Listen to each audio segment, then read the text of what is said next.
Hello and welcome. Welcome to Changepreneurs, yet another episode and yet another special guest this time with us. Welcome, Amrita, to Changepreneurs. And with me is Shrish, who will be co hosting this show. He's a veteran co host, has been hosting a lot of guests. And it's a real pleasure and privilege, Amrita, to have you on this show today. And, Satish came up with this word. Satish, the founder of this series, came up with this word changepreneur. And I can't think of a person better than you to actually embody that. You are in the field of transformation and change and coaching, and you're an entrepreneur at heart, right from the beginning of your career. So I'll do a very brief introduction because there's so much to uncover, so much to learn about you in this podcast. So I'm going to keep the description brief. I'm sure people know you already. Um, so you are a leadership and life coach. Amrita, for everybody here, is a leadership and life coach. And not just that, she's got 25 years of corporate experience behind that. And somewhere I read she talks about this whole great balance about material fulfillment and spiritual enhancement. So it's a great example because you've spent so much time on the corporate side as well. Um, Amrita is a coach. She's a mentor coach. She's a trainer, and of course, she has her own company that she started. In fact, you've had a series of startups to your name. I was reading about the fact that you were co-founder and CEO of the Little Company. In those days, where daycare was not so commonplace as it is now, but to actually have a company called the Little Company Daycare Solutions, which you ran, I think, for about 12 years initially. And then, of course, you had stints on in coaching, in training, in OD before you actually decided to start your own company in 2019, if I'm not mistaken, a company called Back to Source. And we'll talk a lot about that in a moment's time. Um, and and Amrita is also a deep transformation coach. So not only is she gone the ICF way and she's an MCC coach, but she's also had a lot of in-depth association with deep transformational coaching. And to her credit, also I think she's probably one of the first in our country to bring in top coaching and training talent to India through Back to Source. So in that way, also that's a great way of giving back to the coaching world that we see now. So thank you very much for being here today. And just like to start with this whole bit of where did it all start for you? I was hearing a podcast, Amrita, which you had done somewhere else, and you said there are two paths to your life. One is before your child was born, and after the childbirth. And I thought it was very interesting. So maybe we can take off from there to say, and it fits in very well about this with this thing about the little company and daycare solutions. So tell us a little bit about these two halves of life in a manner of speaking. Sure. Thank you both for having me, and it's a joy to be here with all of you. And what a lovely name for this show. So cheers to Satish as well. For me, I think the reason I say my life is in two parts, before motherhood and after, is because I think that that was a pivotal shift in my life where I like to believe that I moved from this people pleasing person to discovering who I am and operating from that essence. The reason I say that motherhood changed that for me is that because I think that having given birth to a child, suddenly I started feeling responsible for like this other life. And I said, if I'm not responsible for my own life, then how can I take care of another life? And that's really what you know set me on that path to discovery. Not that the seeds were sown post motherhood. I think the seeds were sown by my own mother many years earlier. But I think that that was like, you know, there must be more to life. There must be more to my life. There must be a greater reason. I don't know what it is, but I better figure it out now that I have this little baby that I've brought into this world. Amrita, following your journey, I think It's one of the best examples that we can come across that Guru finds you whenever you're ready. Hmm. And I've seen in your journey, gurus have found you at various stages of your lives. Guru Ma, Bhagavad Gita, the guru you really follow, Peter, Leon, all gurus. So, So, yeah, go ahead. no, that's it. I just wanted your reaction on that. Yeah, my thing is, I've also heard this that gurus when the student is ready, the guru appears, right? I've heard that so many times. But I feel that there is a certain amount of readiness that a student needs to invest in and do for the guru to appear, and then for you to recognize that this is the guru, whether it's in the form of a book or it's in the form of a person. And I think that readiness is the only thing that we can work on as individuals. And so, if from all the many names that you shared, if I was to quickly um, give you a snapshot of that experience, is that when I was a little child, I came from mixed interfaith marriage. And both my parents were quite particular about not wanting to give me an exposure to either of their religions per se, and allow me to choose whatever felt natural to me. And but my mother did send us like for Vedanta camps when we were little kids, and that Vedanta camps gave me that little bit of an understanding that there is more to me than just this physical body that I feel I have, right? I think that's what it gave me. When I was, after I became a mother, and I really went to, I, of course, put on a lot of weight, which I've not yet lost from motherhood. But at that point in time, I went to class which was called Siddha Samadhi Yoga for two reasons. One was the sense of, because it said Siddha Samadhi Yoga, it seemed must be something to do with Vedanta or something like this, was my thinking. The other was that it was, I thought yoga meaning yoga. And so maybe that's a way that I can maybe lose some weight. That was all my limited thinking at that time. And so I decided that I will go for this class. When I went for this class, it was at 6 to 10 in the morning in Bandra, and I just as I entered the class, I saw this lady all dressed in white, laying mats on the floor for people to come in, and there was this music of Deva Prema playing in the background. I mean, I can remember it as if it happened yesterday, and I just felt this magnetic attraction to this lady before she even said a word. And I don't know what it was. I cannot explain it. If I was to give a name to it now, I think it was grace. But that's really was when I met my guru, who I call Ma.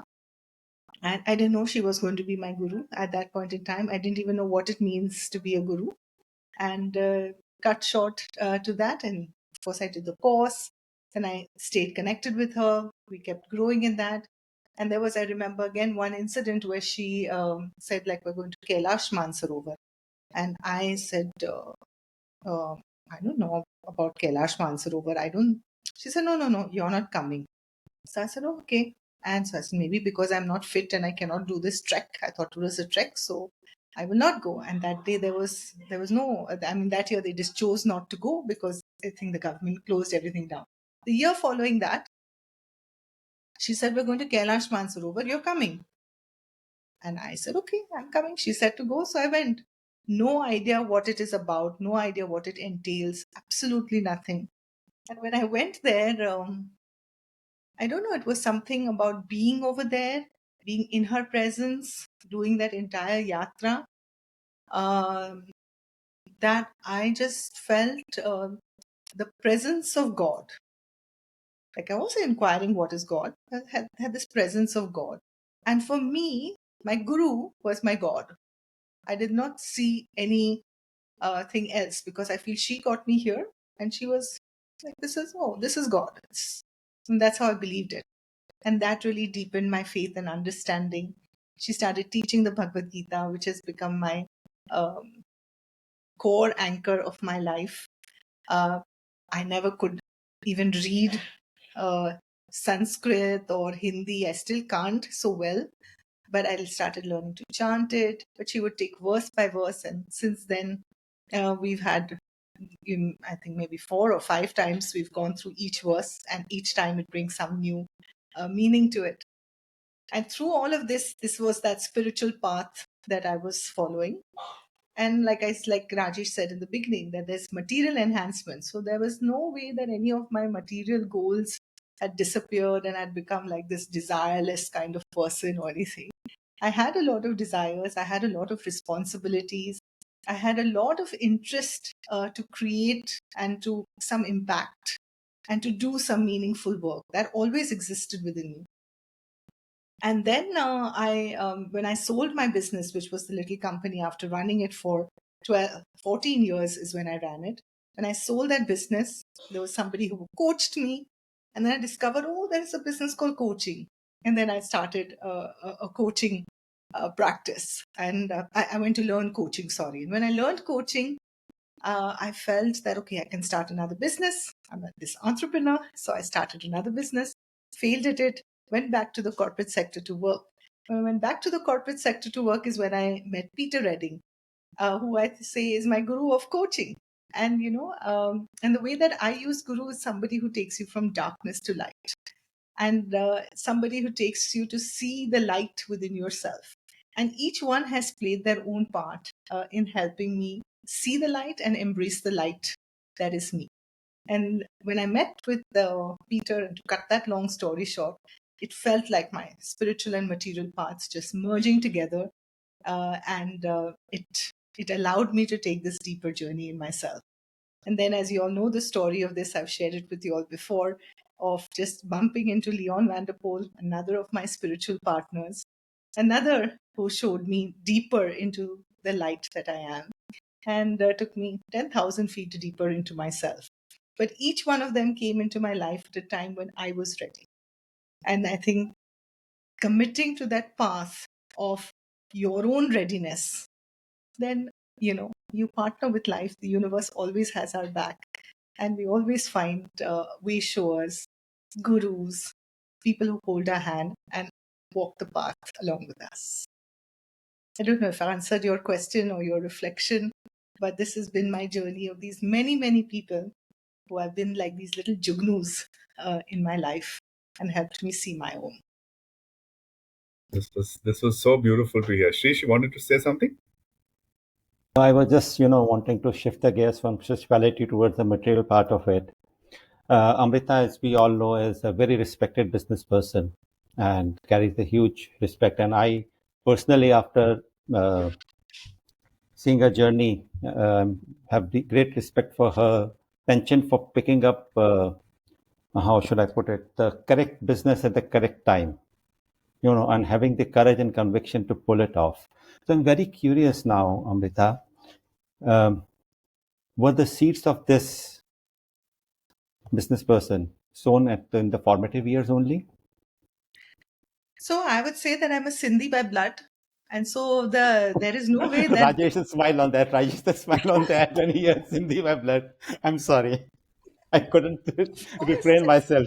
no, I hold it with great pride because I've seen my father actually always running multiple businesses.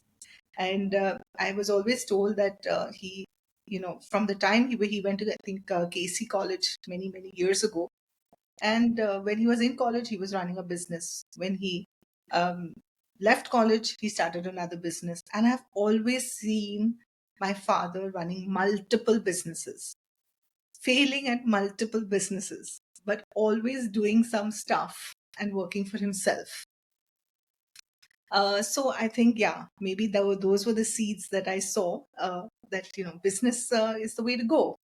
And at the same time, I think that because I saw my father work really hard and go through a lot of financial up and down, I, in somewhere in my head, made up this, that I don't want to do business.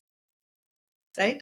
Because I said, no, I want to get into a job that is secure, that ensures that there is money that comes in every month. My mother instilled in me to be financially independent. And somewhere through all of that, I said, no, I'm certain that I don't want to do this business stuff. I'm going to, get a job.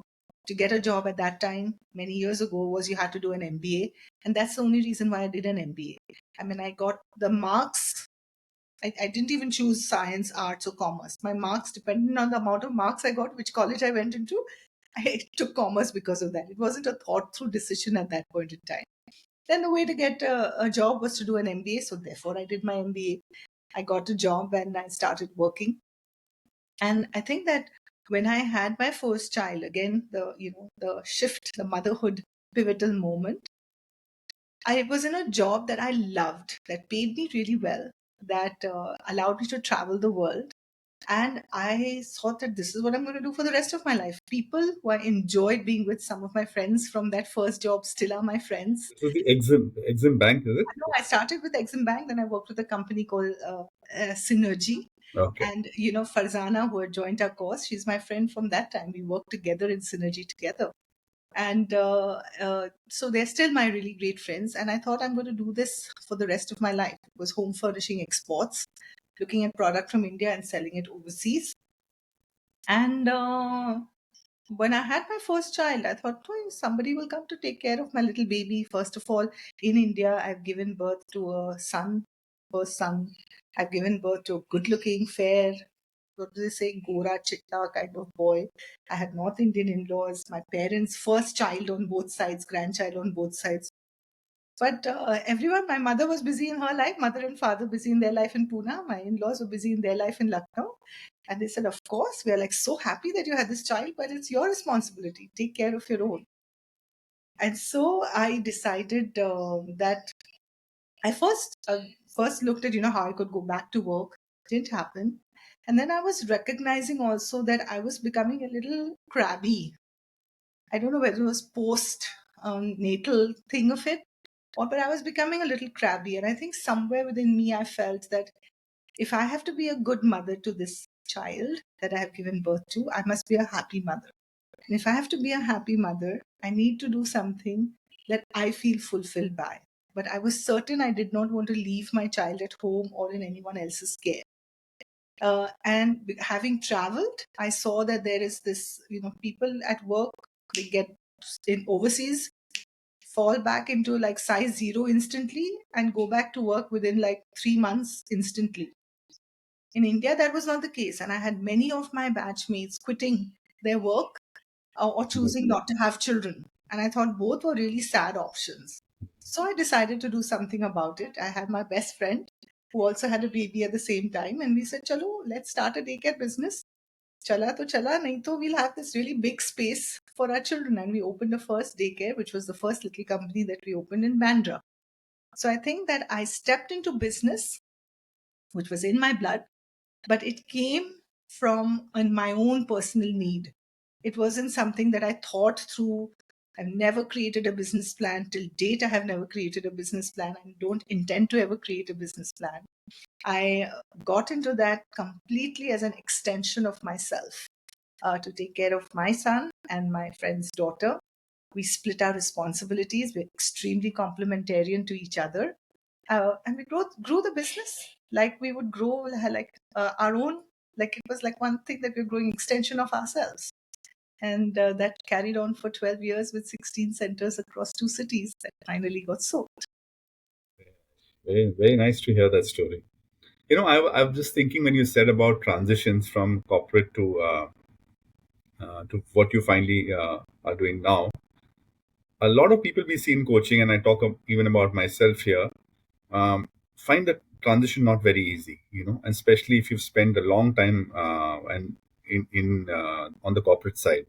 And in coaching, for instance, we see many people who take this as their second innings, right? Mm. Spend 10 years, 15 years, 20 years. Suddenly it's a new world, right? And you've been working in a certain way. You're wired in a certain way, if I were to use the word, and suddenly you find this whole transition very, very discomforting. It seems like you've been plucked from a world which was familiar to you and thrown into a different world, and you go through your own journey. In your case, it seemed all very organic, one thing leading to another, and like Shrish asked you about Guru, things just happened along. And but for a lot of people, what would be your way of looking at it? And because you would deal with a lot of people who join your cohorts, who find the transition difficult, right? And we'll of course talk about head and heart. I'm sure there's a lot of conversation, Shirish and I would love to have with you on that subject. But we're all wired in a certain way to say this is the way we work. We're, this is the hustle culture, and suddenly you are now into a totally different world if you're moving into coaching. How does one navigate difficult transitions, especially when it's late in your career? There's so many things, thoughts that are flowing through my head from everything that you asked and shared. Let me just try and frame it in a coherent manner. I think that, however cliched it may sound, the truth, and this is my truth, is that whether I ran the daycare business or I run this current coaching business, for me, it was a second income, let's say, more than a second career. And it's very important to recognize that as well. I'm not the primary earner in the family. My husband is, and he has unconditionally loved and supported me through everything that I have wanted to do. So if I have grown into the personality that you guys see today, he has an equal, if not more, part to play in that piece.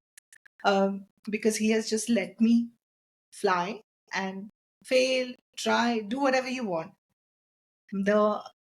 Our lifestyle, our basic needs have never had to, be compromised because he was always earning a stable income. And I think that to recognize that plays a really big role. So I always tell coaches who come to our cohort, fall in love with coaching just like I did, and want to quit everything else and start, a coaching business. And I always say, don't do that. It's important to straddle both worlds for a bit. That's the first piece. At the same time, even though the pressure of earning that money was not there to meet my basic needs, I always built it, whichever business I ran, the daycare as well as now, to ensure that it was always cash flow positive, which means that I will always ensure that my income was always slightly more than my expense. I never expended so much, whether it was taking part in taking courses, or whether it was learning something new, or investing in a social media agency, or getting a creative person on board, or hiring teachers when I was running the daycare. I was never afraid to do the hard work myself. And when I earned some income, I invested that back in the business. And I think that ensured that I kept the learning, kept the participation of other people, grew the business as I grew the income as well. So that ensuring that. And it's not an easy business. I don't think any business is easy. You have to give it your heart and soul, and you should be willing to sustain it for a certain period of time. I also share this with many people who do our courses as well, is that if you can hold on for 3 years and don't expect that I've quit this corporate career, I've invested this 3 lakhs of rupees in this course, so from the next month I'm going to start earning 3 lakhs of rupees. It's never going to happen. It won't happen in the first month, it won't happen in the second month, it may not happen for the first 3 years. And you should be willing to wait that period out by consistently continuing to build your business. And if you can wait 3 years, then you have a breather. Then after 5 years, give it another 2 years. And I think that this is a formula for any business, not just coaching business. But if you stay at it for another 5 years, there is no way that you will not make money. How much money you will make, again, that depends on how you want to factor it. But there is no way that you cannot make money if you put in the hard work, keep this discipline of not over expending, going overboard on your expenses, be willing to do anything that it takes. I have, from standing at uh, signals when I was running the daycare business and inviting people in, to now doing so many enrollment calls. I must have spoken to both of you as well. It's not that just because we have a business, I will not speak about it and I have this whole team that works. No, that's every part of the business I can run myself. But I get more people into the business only because it's more fun and more enriching to build something together.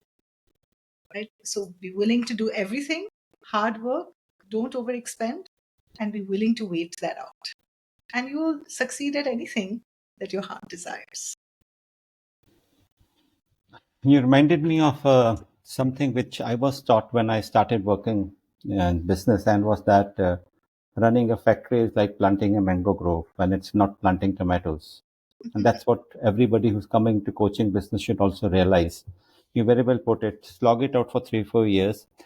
I think what people say is just 3 months of training, and they feel that they are ready. They can go out and start making money. It takes the same time. 3 years you spend it for an MBA, 2 years plus 1 year internship. It takes the same time for the business to grow. But you have missed out on a very important aspect, Amrita. The hard work did not start after you completed your MBA. It started way before that. And I missed out on naming the first guru that you had, your Mm, mother, mm. who taught you the essence of hard work. Let's hear Yeah, that story. That would be very good for the generation of today, Gen Z and Gen Alpha. I think that it's funny that I'm ending up speaking more about my mother after she's no more, and giving her credit than I actually gave her when she was around. So my mother and I had a really volatile relationship. We argued and we fought a lot. And of course, love was never in question. It was always there. But if anyone saw our relationship from the outside, they would think that these two are like just at loggerheads with each other. Because I would do everything that my mother would say, I would do exactly the opposite. And she would even let me do exactly the opposite. Because in her way, as I look at it now, she was supporting me to develop that independent mind and independent thinking. So even though she would argue with me, and even though she would get angry with me, even though I have got lots of thuppers from her, I have, but she, I think now, when I look back, is she's the one who really instilled in me to think for myself, is one thing that I think that my mother has done beautifully. The other thing that my mother instilled in us, yes, hard work for sure, as in we could have staff in the house and everything else, but we still had to make our own bed, we still had to iron our own uniform, we still had to ensure that we polished our own shoes no matter how much staff that we had in the house, and we still had to clear the table every single day from dinner. So she instilled that sense of hard work, and that no work is small work. That's the other thing that she did. And third, I think most importantly, and as I would say, is that my mother was the only daughter-in-law in a large Sindhi family, and she gave up her career, which was, she was a teacher, and she gave up her career to take care of this large family. And I think some of her unfulfilled dreams, she always insisted and instilled in us, be financially independent, be financially independent, be financially independent. But at the same time, care for family, generosity with people is what she embodied, and is what I feel I have taken from her just by seeing that. She was a hardcore disciplinarian, uh, very tough on all of us, but I think she has made me and my brother who we are. And taking a little forward, the story about you selling books. Yeah, of course. How can I forget that? Yeah, we never had summer holidays. I mean, we had my father was the person who would write when we used to get our school diary. We used to have a blue color school diary, and the moment we used to get our diary, my mother would be folding all the books, teaching us how to put that brown paper and put those books and plastic on top of it. We had to learn to do it ourselves as well. My father would just take our blue color diary and be marking all the holidays that were there, right? Because he's a fun, musty person in our life. And it's okay, this year we are going to go here, 3 years later we're going to go, one international holiday. Even at that time, like to go to Singapore, Bangkok. At that time was like, oh, we have to do this. At least he would plan and save that money to take us somewhere on a ship, different place. My mother on the hand said, if you're going on a chutti, you first learn to work for it. And so I think from my 10th standard summer holiday, she said, you find a job and you have to work. And she looked in the newspaper, which we used to get and read at that time, and she cut out 2 or 3 jobs for me, and she sent me for interviews. One of the things was to work with LB Publishers, where I went there and they gave me, they said, you have to go door to door to sell books. And that's what I did. And she said, that's it. You have to learn it and figure it out yourself. There was, when I was in college, she said I was very good in accounts, bookkeeping and accountancy. And I was really good in advertising. One summer I went to work in an advertising agency. One summer I went to work with a CA. And it was much before internships became a thing, really, as they are now. Like now, my daughter, who's 20, will say, Mom, I'm coming back. I need to figure out an internship. My mom knew it way back then. And we worked every summer. There was no way that my brother and I didn't work. We both worked, not because we had to work for any money, but I think because it was that work ethic of working and figuring it out what it means to be in the real world. I feel some of my friends say that you can go and talk to anybody. That's because my mother ensured that we went out and just put ourselves out there. So yeah, thank you for reminding me of that. And how it helped you standing on the signals, distributing the flyers of your first business, Yeah. traveling the local trains, finding the manpower for your first business. Yes. Yeah. Even today, when I've sent emails, and I think that I have developed an art of writing beautiful emails. It never up till the time a person doesn't say, "Hey, no." I feel that my universe, let's say the market is my universe. And what I am doing is like so fabulous, and I have such great belief in it that I feel everybody will want to be a part of this, right? So my job is to keep making that invitation. And jab tak the other person doesn't say no, there is like no hesitation from my head to keep putting myself out there. And that is really what came from this, I think, different businesses that I did. And I think also the lack of any hesitation to go and speak to anybody. I mean, what is the worst that will happen? Somebody will say no to you. So till the time they say no, you keep going at it. And even now I feel it's most enjoyable. I love it. And I'm just like having conversations. What difference does it make? You always learn something with that from another person. Okay, let's just take a little bit of a jump now to where we are. So we spoke from the roots. Mm. Now back to source. Where did that thinking behind that name come from? Obviously, there were strong spiritual underpinnings that you spoke about, and you've spoken in various forums about Bhagavad Gita and about all the gurus. Since back to roots, back to source. Tell us a little bit about how the name came about. So as part of coach education, and once I started this coach education journey, and which hasn't stopped till day. Every single year, I invest in my own learning. And so in that process, I first did this coach education program, then with Peter, and then I was doing another program with Peter. And then I finally had to, I was nowhere even, for coaches who are listening to this, there's this ACC, PCC, MCC. I never linked my coaching education to the certification. My coaching education was a path that I kept following and I continue to follow. Certification will happen as it is to happen. And so as part of this coach education, there was a 1-year program that I was doing with Peter, and which was giving me the number of hours that are required, the 250 hours towards your MCC certification. I finished way before I even became, I think, a PCC coach. I had already finished that coach education. As part of that, you have to create your own model of coaching. And to create my own model of coaching, the only thing that I knew, like I said, for me, coaching is an excuse for personal mastery. It's just the window dressing to take a deeper dive into yourself. And the only way I knew to take a deeper dive into myself at that point in time was through the study of the Bhagavad Gita. And I felt that coaching and these paths were coming together.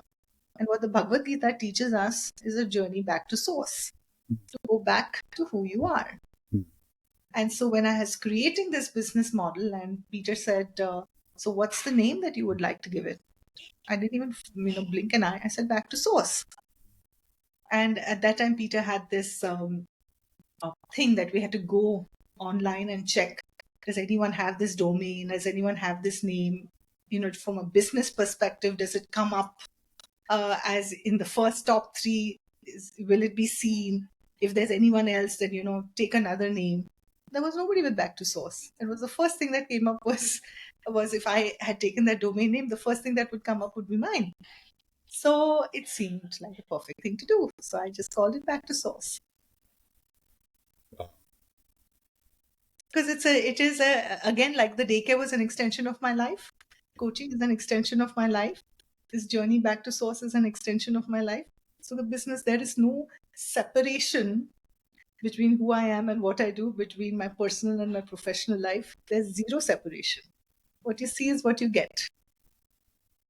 So in this whole thinking now today, there are various frameworks, ikigai, and what is your purpose? And did you ever sit down when you were doing that transition to defining what your purpose was, defining what your uh, mission, vision? Did you really do it consciously, or did your story is so beautiful, but it seems to evolve from one thing to another without much, you know, um, barriers coming in. It just seems very organic. But did you really sit down and say, okay, now I have to do my definition of what my purpose is? Start with why, as Simon Sinek would say. Yeah, I love Simon Sinek. I've listened to all of his videos. I think Finding Your Why and all of it, they're really nice motivational videos, but it didn't happen like that for me. For me, I was doing the course with when I was doing my first course with Peter. He took us through an exercise, a visualization exercise. So, and in that visualization exercise, you create what is. He doesn't tell you then you're going to create your purpose or understand what your core strengths are and what your values are, your core values, your core strength, and your core purpose. He doesn't tell you that's the exercise. It's a 3-hour long visualization exercise, which I still actually sometimes take my clients through even today.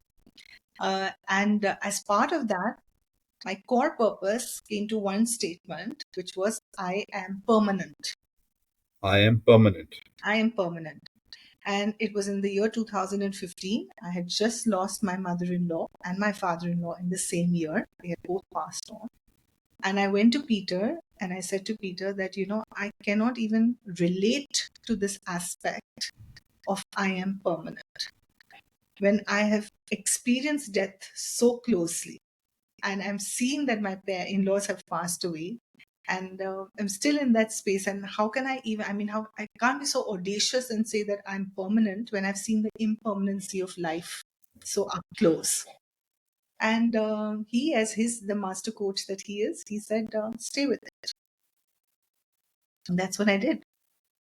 And back to source, as I see, is guiding people to their own permanency. No different than that. No different than what the Bhagavad Gita says. No different than what deep transformational coaching is. And so, yeah, I didn't do what is my purpose, what is my ikigai, but this statement arrived with me. And I think I leaned into it with complete trust and allowed for it to grow in me and through me. Beautiful. So, Amrita, now I would like to invite you to another aspect of your personality, which not much has been spoken about, not much people have heard about, is Amrita the leader. We would like to know more about Amrita the leader. We know about Amrita the business person. We want to know about Amrita the leader now. Yeah, I have claimed, I would say, leadership and see myself as a leader. And I have seen myself as a leader from being the enthu cutlet in our friend group to being the one who planned all the masti and parties, to being the leader at home, which people called agony aunt. When we think something goes wrong, they will all end up coming to me and I have to end up talking to them. So I simply see that as a leadership position as well. And in the work that I'm building, I feel that I have, with great humility, assumed the space of leadership,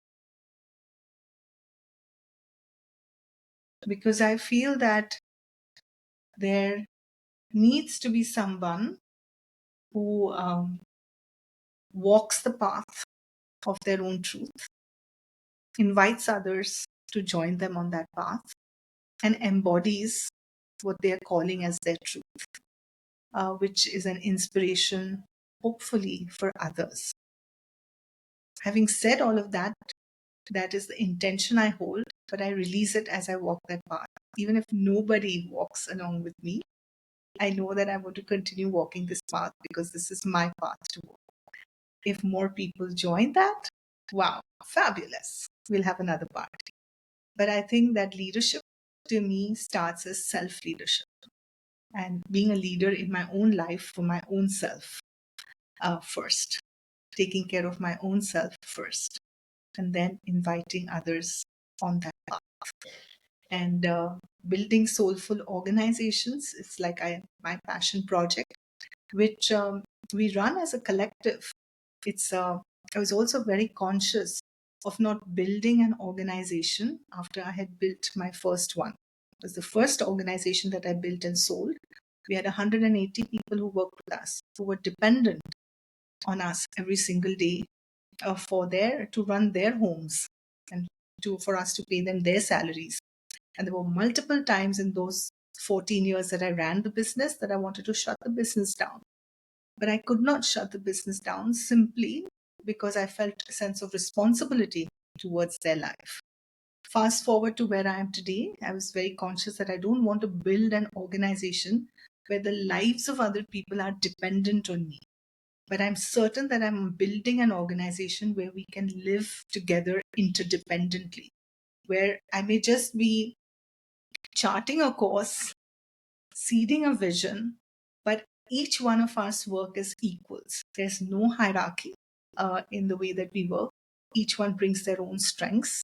Each one walks their own path, and each one is free to enter and exit at their own will, right? And I think that is unique to this form of leadership, where there is so much trust, so much love, and so much fun with each other, but there's a recognition of the equality that is there within each other. And we see each other not as just this name and form or their great qualifications, ACC, PCC, MCC, CEO, none of that. We just see each other as divine beings walking this human path together, wanting to make a difference in our lives and making a difference in the lives of others. And that's the kind of leadership I see myself as today. And correct me if I'm wrong, your first organization, which had 180 people working for you, there was zero attrition rate. Zero. I'm still in touch with a large part of them even today. And zero attrition from the first few that we got from the local trains in Bombay, continue to be there. In fact, one of them is now the head helper. She's like been there with the organization even after we have left. And she trains other people in that space. So I think that another great aspect of a leader is that the business doesn't define you and you don't define the business. The business must continue to grow. And if the business is not there, you continue to grow as well. So it's there is a mutual dependence on each other, but it's from a space of independence. Would you give credit of this particular thought to the zero attrition rate, or there was something else which contributed to the zero attrition rate? That's Yeah, the space every leader is grappling with at the moment. That's why I'm asking this question. So I would say that one was very conscious at that point, which was to treat everyone like we want to be treated, and not to treat anyone like we don't want to be treated as well. Both, right? The other piece I would say is, like, I look at it now in retrospect, is that we really grew the business intentionally but agenda free, which means that we were not attached to the outcome of what we were building. We were building it because we loved building it. And we gave it our best.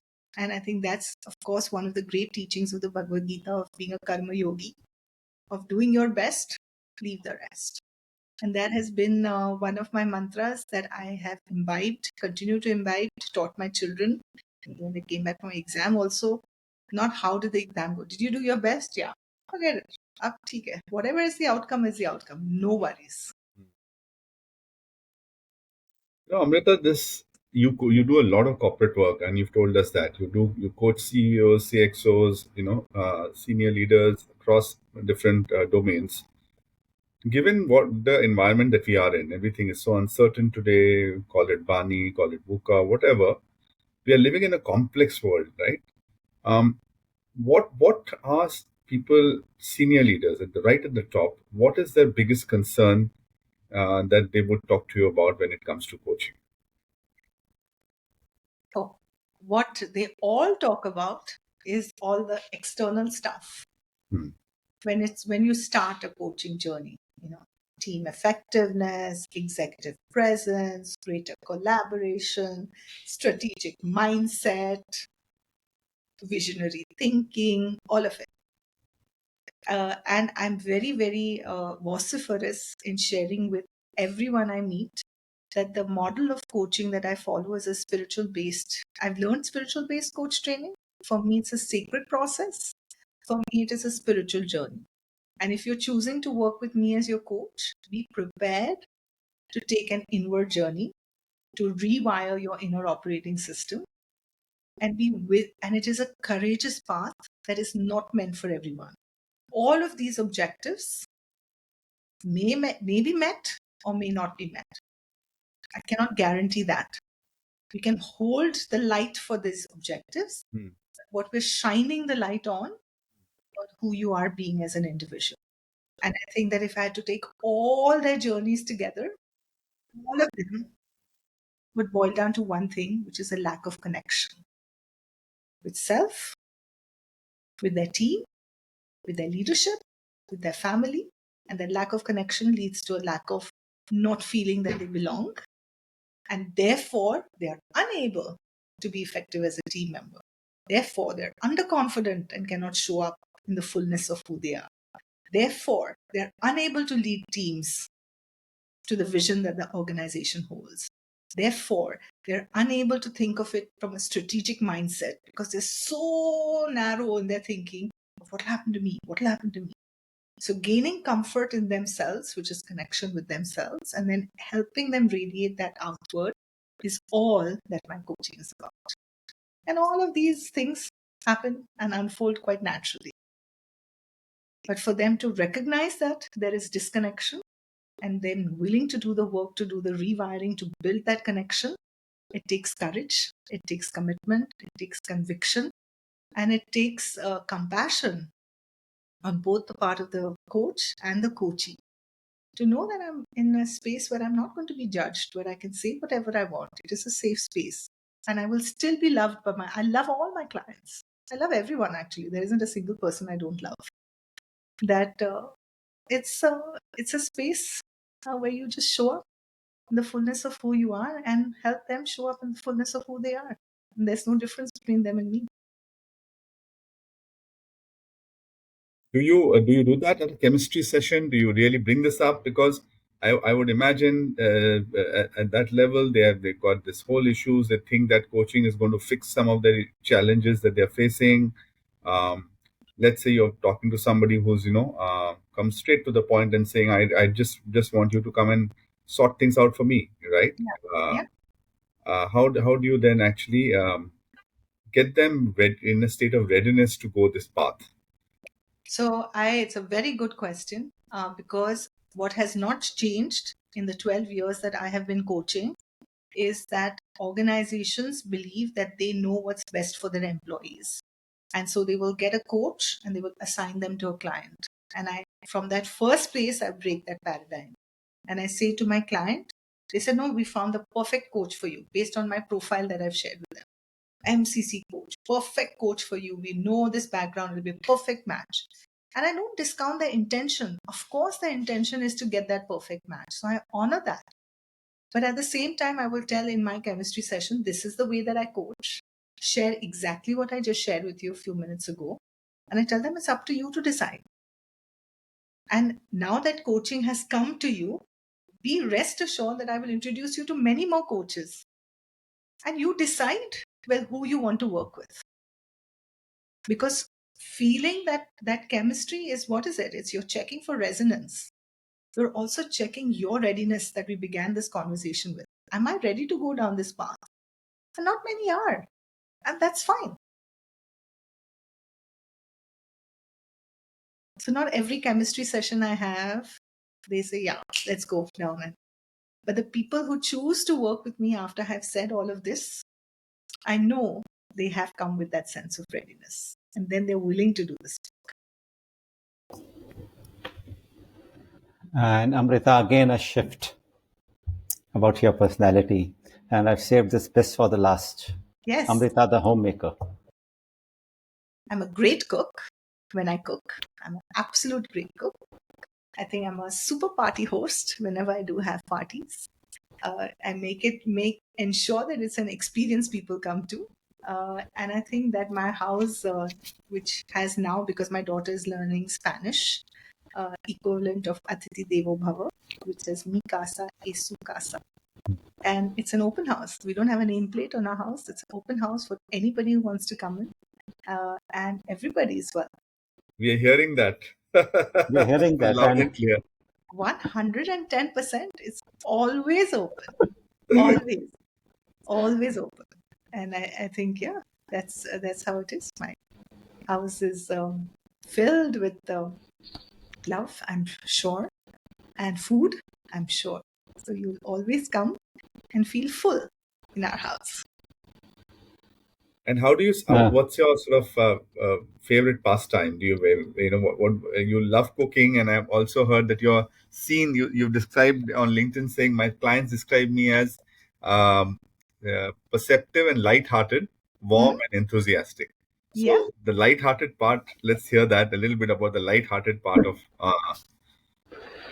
Amrita. So I like to believe that I live life deeply, but I hold it very lightly. So I love to have if there is no masti and there is no fun, then like, and every day it should be like that. The fun is a great part of my life. I can get up and sing and dance at the drop of a hat. And many movies are my favorite. One being Mamma Mia, that I can see anytime. Okay. My daughter is a big Bollywood buff like me, and so whenever she's here, either we're doing back to back of Ye Jawani Hai Diwani, Zindagi Na Milegi Dobara, and Dil Chahta Hai, or some things like that. There was from my father.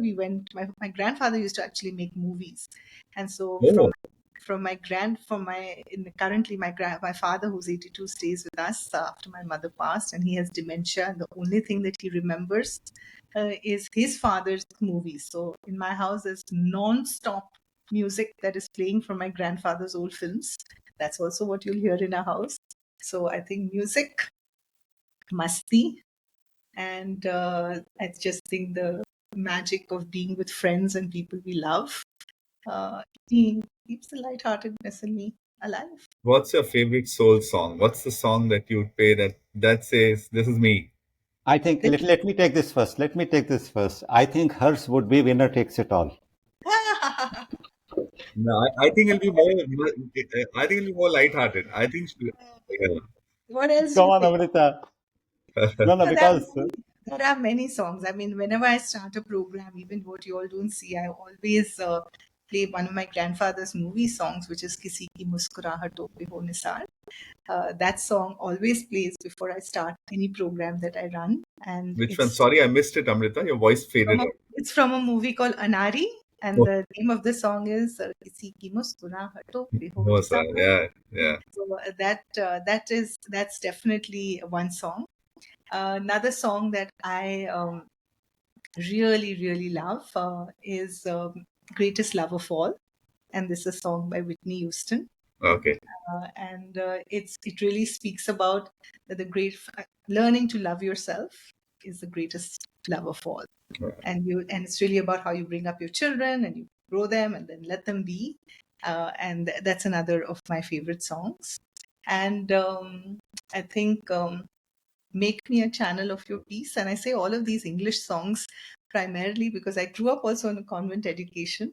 And I used to sing these songs when I was a kid. And like Make Me a Channel of Your Peace, it's read by Francis Assisi. But it's really how I think I live my life.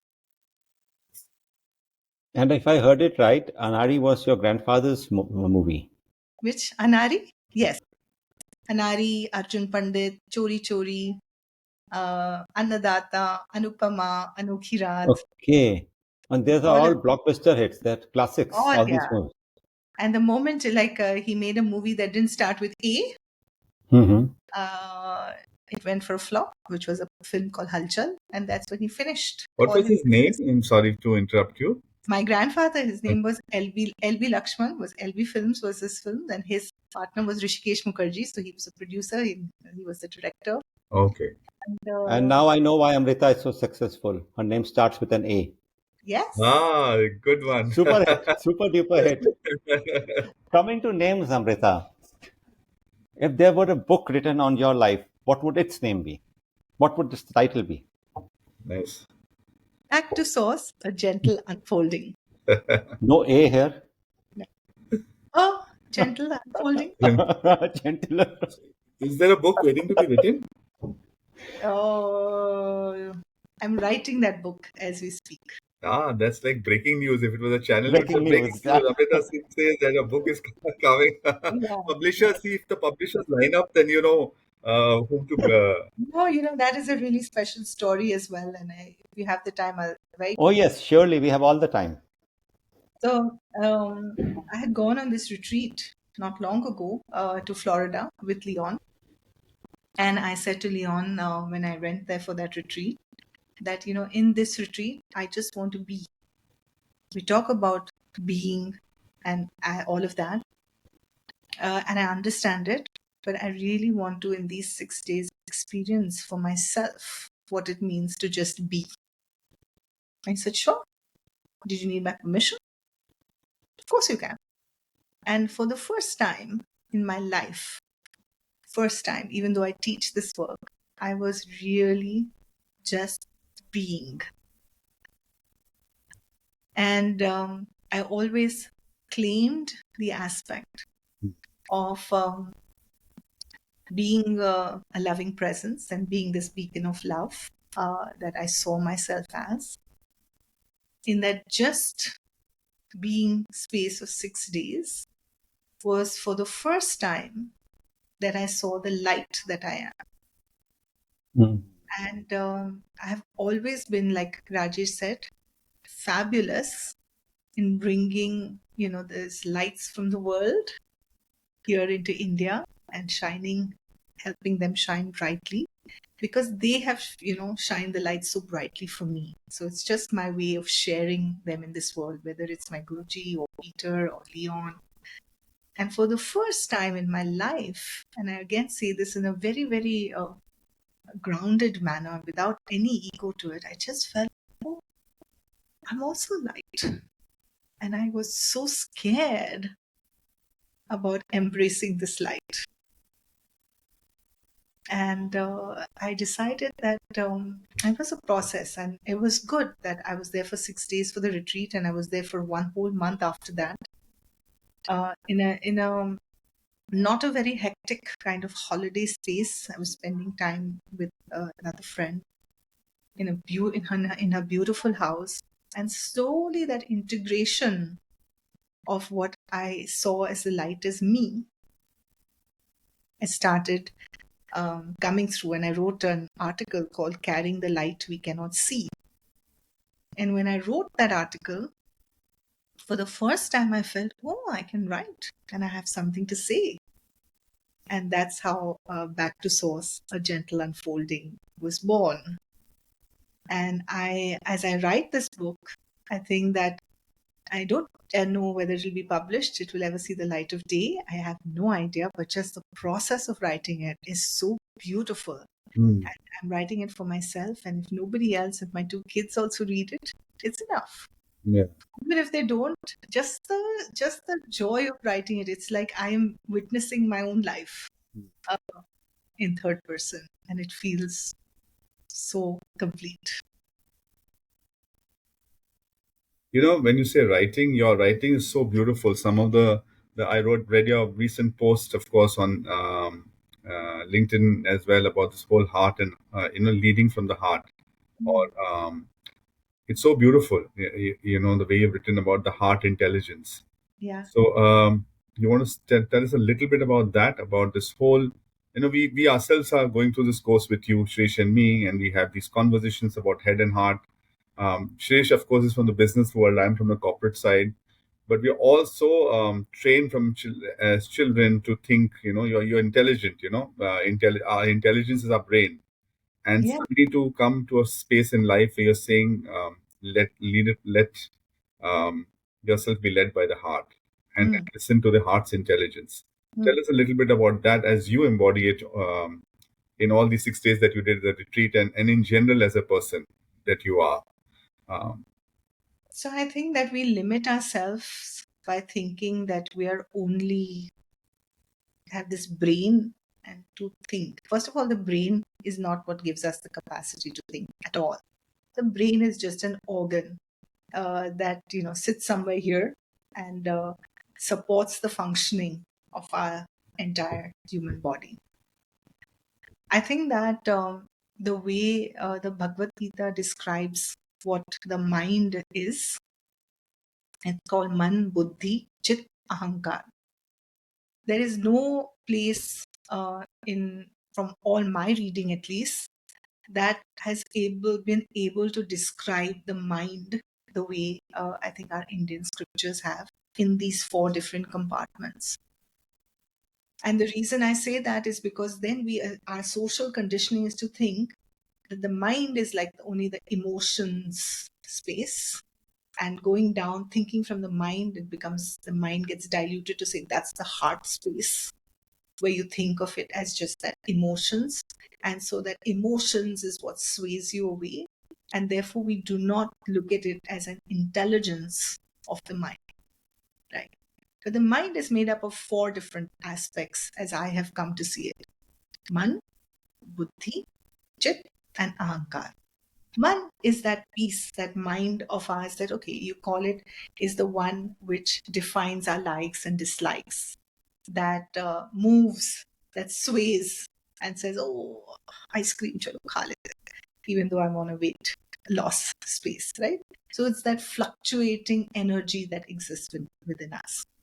Buddhi is that what we call intellect, but that intellect is not for anything else, but it's our discerning ability. And that's also a part of the mind.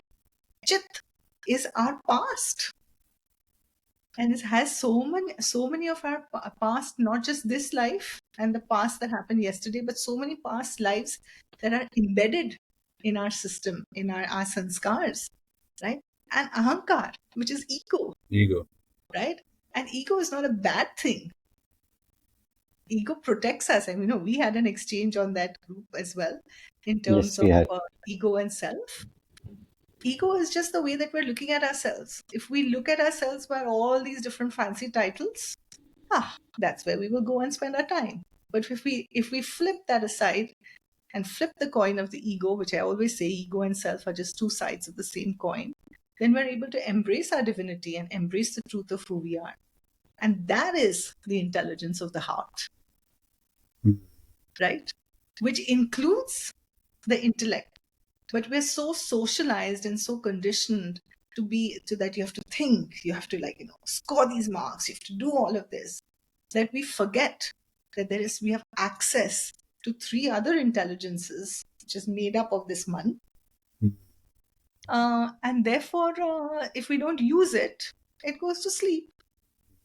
And so we have to awaken it. And when we awaken it, we live in the fullness of who we are. So I don't think that that compartmentalizing the head or the heart or the self and the ego or my likes and my dislikes, it's important to make this compartmentalization just to build our understanding about it. Once we understand about it, is where we merge and integrate. It all looks so simple when you say it. But you experiment with it yourself. And the thing is, like, be so gentle on yourself with it. Oh, acha, the mind was saying like this. So, theek hai. Then you'll ask, what did the heart say? Like we did teach in the course, and then you allow for all those three to integrate. The more you do it, I mean, what is at the end of the day? If you think of awakening, and if you think of realization, and if you think of embodiment, what is it? It's just about living your truth, whatever that truth is. Whatever Amrita, that. I have a question here now. I'm Yes, interrupting you. Sorry, I'm interrupting you. right ahead. How do you discern it's coming from your heart or from your mind? It This is doesn't something matter. that, It doesn't matter. okay. It doesn't matter where it's coming from. What matters is your choice. Mm-hmm. Forget where it's coming from. If I lean into it and follow it, I may fail terribly, Hmm. but at least I've followed something that came from me, Hmm. whatever it is. And I'll fall from it and I'll realize, nahi yaar, ye to galat ho gaya. ठीक है, उठो, वापस शुरू करो. And Amrita, then something else will come to you, and then you lean into that. yeah. And So this is what. So yeah, tell yeah, us yeah. more Go ahead. about this lean into that part of it. My lean into it is, I would say, again, like if you take from that, whether it's the readiness thread or the willingness to learn and grow together with others, and not thinking that you have all the answers, whether the others are a book or a teacher or a course, whatever it is, just this willingness, or what organizations call learning agility, but just this Hmm. willingness and being open to learn and going on this learning track. And then trusting that someone has my back. When we're kids, we think our parents have our back. When we grow up, we think that, oh, the person I've fallen in love with, my boyfriend, my girlfriend, my wife, my spouse has my back. When you grow up, you think, oh, no, I need my best friends. Can't deal with the spouse. I need my besties. I need my girl gang. They have my back. But at any point in your life, there is somebody who has your back, always. And that is leaning into it. And the person who has your back, you may call it God, you may call it source, you may call it universe, you may call it energy. I mean, come on. Just our functioning of our human body, if you just think of it, so fascinating.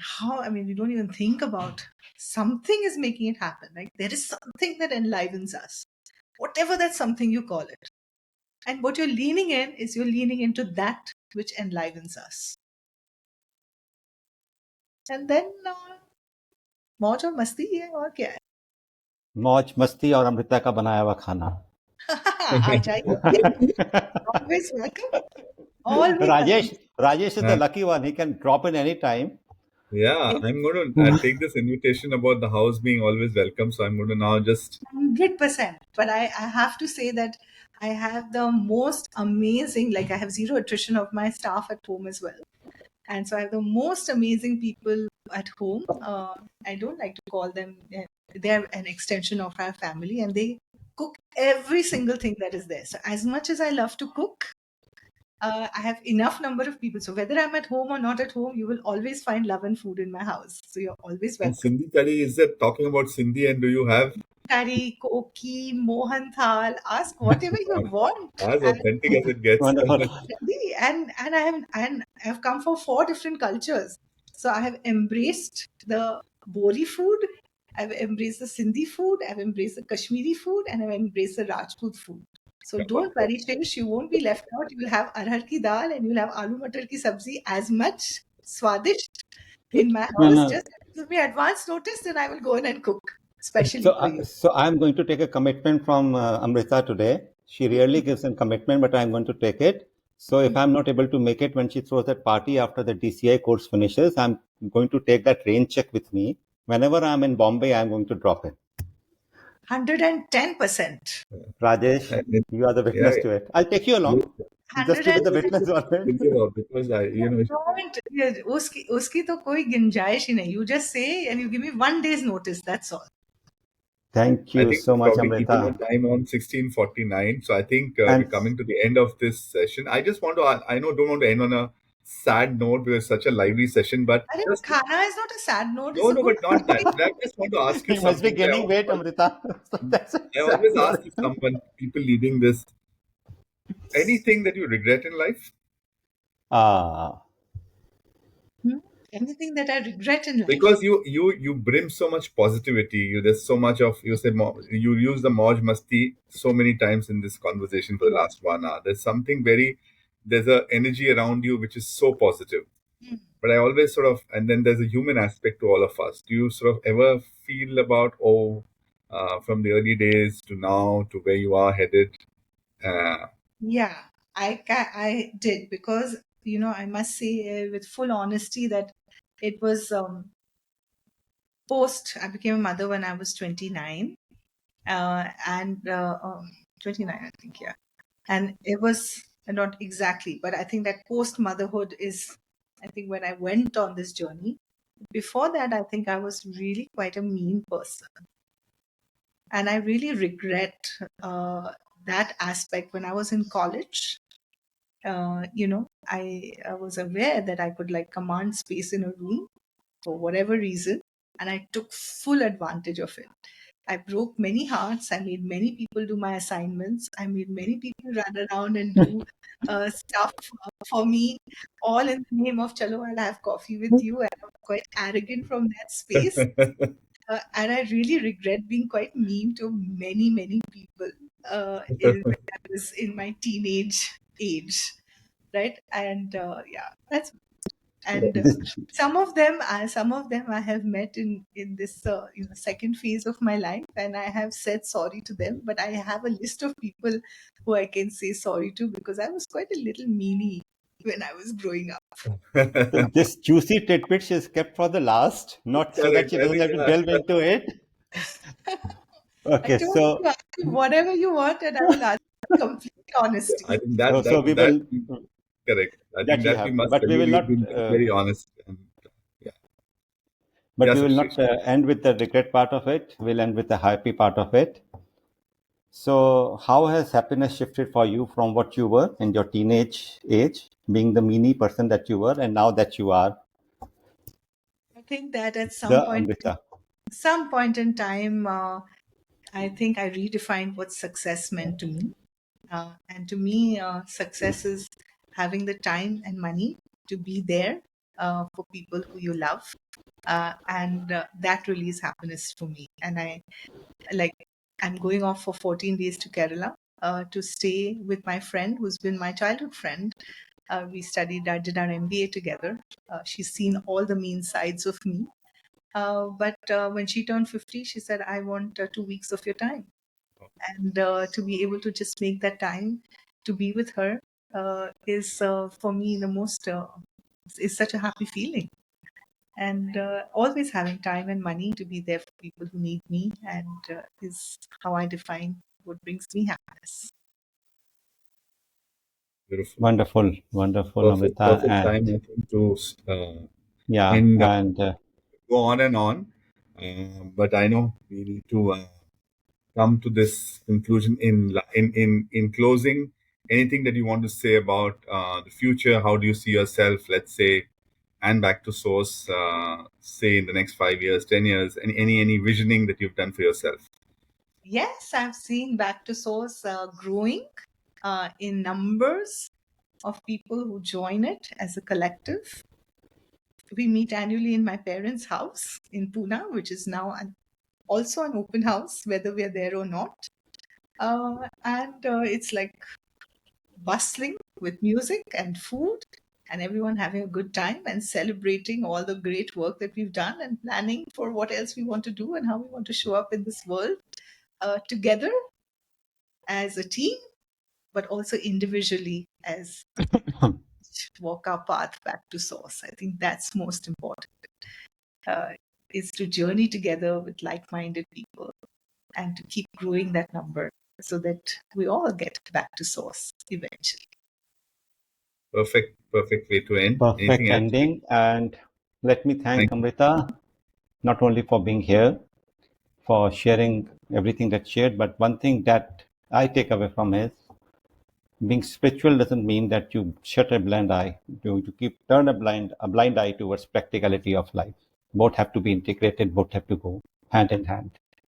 Thank you. Thank you so much for so much of Thanks a learnings, lot, Amrita. Amrita. Thank you so Thank much. you so much for having me. From my heart to yours, lots of love, and Sindhi Kari Tikki waits for Yeah. you whenever And you come. see you tomorrow in class. Yeah, in class as well. I will be there in my sari.